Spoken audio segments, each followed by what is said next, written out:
The No Fate channel checking in with a 60-day update, the halfway point on my 120-day push-pull legs lean bulk.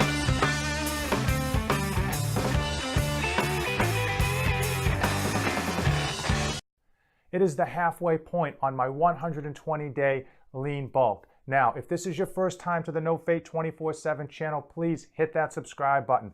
I am dedicated to helping you dads be great parents to your children and still achieve your own personal goals. Today is day 62, so I am heading down to Gravit Fitness in order to do a physique check-in. So that is all my measurements, including body fat, as well as the poses in order to do side-by-side comparisons. Now, I have said this before and I will say it again. If you dads have a fitness goal or an objective that you're trying to achieve, you need to take measurements and photos. What gets measured gets managed, and you're not going to be able to see how far you truly have come until you are able to compare your statistics, your stats, whether it's weight, whether it's waist, whether it's just a photo. Also, try to keep everything as consistent as possible. So if you're taking your weight, take it at the same time every day. Take your measurements again at the same time. If you're taking photos, you want to take them in the same spot, wearing the same clothes with the same lighting. I actually have on the same style shorts because the shorts I normally wear for these check-ins is in the wash, but I have the same style, same size shorts. So of course, everything is going to be as consistent as we can so that when we're comparing, whether it's photos or whether we're comparing measurements, we know it is as close to accurate as possible. Let me give you a quick 3-week recap of where I've been with my diet and my weight. 3 weeks ago, with 3,750 calories per day, I actually lost 0.2 pounds. Don't know why, but my weight went down. So 0.2 pounds, that's pretty small. That's actually a small differential. I kind of assumed that that was a zero balance in terms of weight. So I upped the calories to 4,000. Last week at 4,000 calories a day, I actually lost 1.7 pounds. Don't know why. Don't know if I was overactive during the week and just didn't realize it, but a net loss of 1.7 pounds is not something that you can just write off. So this week, the week that I'm on right now, I upped the calories another 250. So this week, I have been doing 4,250 calories. And it is brutal trying to get all that food in, especially keeping it as lean as possible. This week at 4,250 calories with one more day to go, I am averaging and tracking to gain 2 pounds. So I've made up for last week's loss and I'm at 2 pounds, and I'm going to stick with this calorie marker until the scale shows a increase of less than a half a pound. Hopefully I'll be able to ride out 4,250 calories for a number of weeks and still see incremental weight gain. Again, the goal is small half-pound weight gains per week in order to keep as much fat from accumulating around my stomach as possible during this bulk. I really don't look forward to 4,500 calories because I just don't know how I'm going to be able to get in all those calories as clean as I've been doing it now. Let's get down to Gravit Fitness, get our measurements, do a physique check-in, actually eat some food, hit a pull workout really hard, and I will see you on the other side to discuss how those measurements rack up.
What? Yeah. Yeah. That looks nuts. That looks nuts.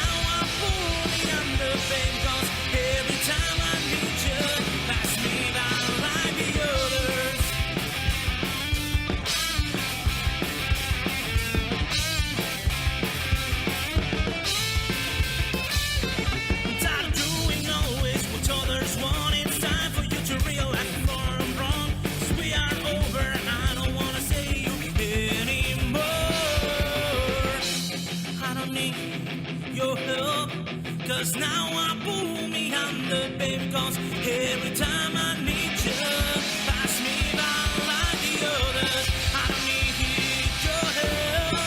'Cause now I pull me under, baby, 'cause every time I need you, pass me by like the others. You are the kindest bitch in the world. You are the kindest bitch in the world.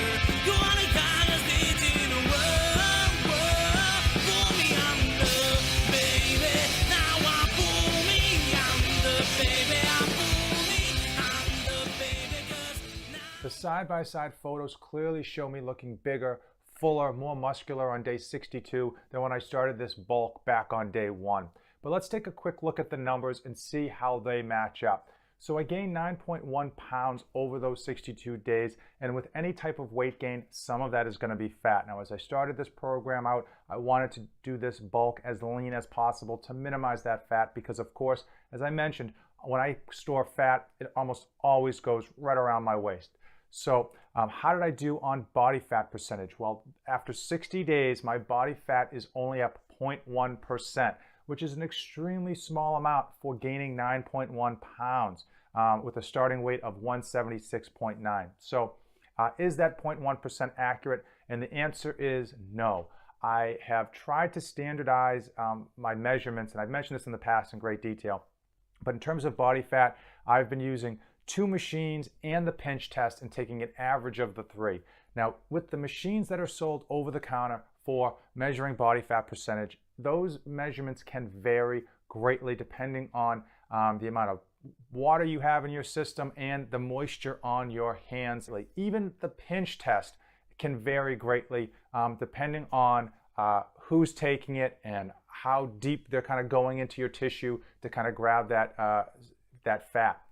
So with this program, I'm taking an average of those 3, and I'm trying to take those measurements at the same time of day with the same amount of water, fasted in the morning as I've done the previous 2. And the truth is, there's still a lot of variation. So that 0.1% doesn't seem like much, and I'm telling you right now, it is extremely low for the reality of how much body fat I have gained.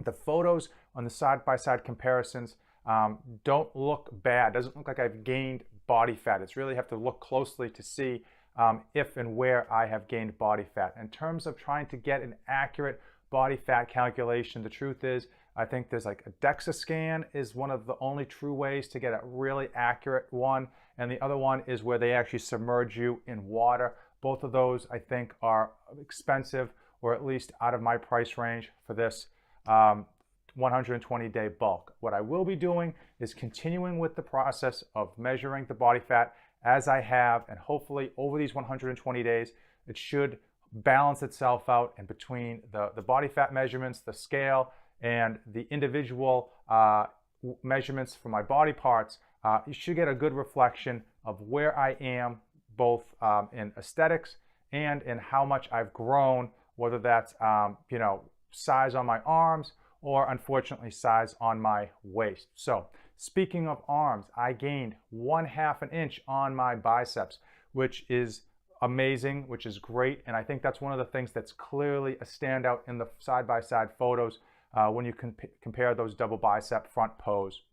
Another big jump in measurements is the chest. I gained 1.75 inches on my chest and another inch on my thighs. So clearly I'm putting on that weight. It's not only evident on the scale, it's evident on the measurements. Now let's talk about the downside of this bulk, and that is my waist. I'd mentioned it before, and I'm kind of like a broken record. When I store fat, it is all around my waist, and unfortunately, the tape measure did not lie. I stored 2 inches over the past 60 days on my waist. So clearly, the majority of the body fat that I have put on and some of the weight that I have put on is around that waist. The photos, when you look at them, they don't look too bad. I certainly don't look like I've got a fat waist, but 2 inches on my waist in only 60 days is not good. So where does this bulk go from here? Well, I've officially passed the halfway point, and it is full speed ahead to day 90. I'm going to continue to try to eat as lean and as clean as I can, making sure that I don't have a lot of those calories right before bed, with the hopes of trying to keep as much of the weight gain off my stomach, try to keep it as much muscle as opposed to fat. I'm going to continue eating based off of the scale. When the scale goes up half a pound or more per week, the calories are going to stay the same. When the scale goes up less than half a pound, I'm going to increase 250 calories. And frankly, I don't know how I'm going to be getting all that food in. Most likely I'll have to squeeze in protein shakes with oats just mixed in, or even banana and oats and peanut butter mixed in. Again, trying to find time to eat all this food and even prepare it is starting to get to be much more of a hassle than I had even realized. I need your opinion in the comments below. Does it look like I've gained 2 inches around my waist, or have I not yet hit that critical mass yet that shows me being, doughy and blubbery around my dad gut yet?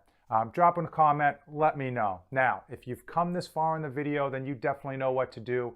Give it a like, hit that subscribe button. It helps me out and it helps this channel out, and I greatly appreciate it.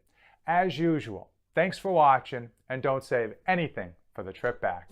I am dedicated to helping you dads be great parents to your children and still accomplish your own personal goals. I post tips and tricks to save you dads time, energy, and money. 3 things that are in short supply for every dad out there.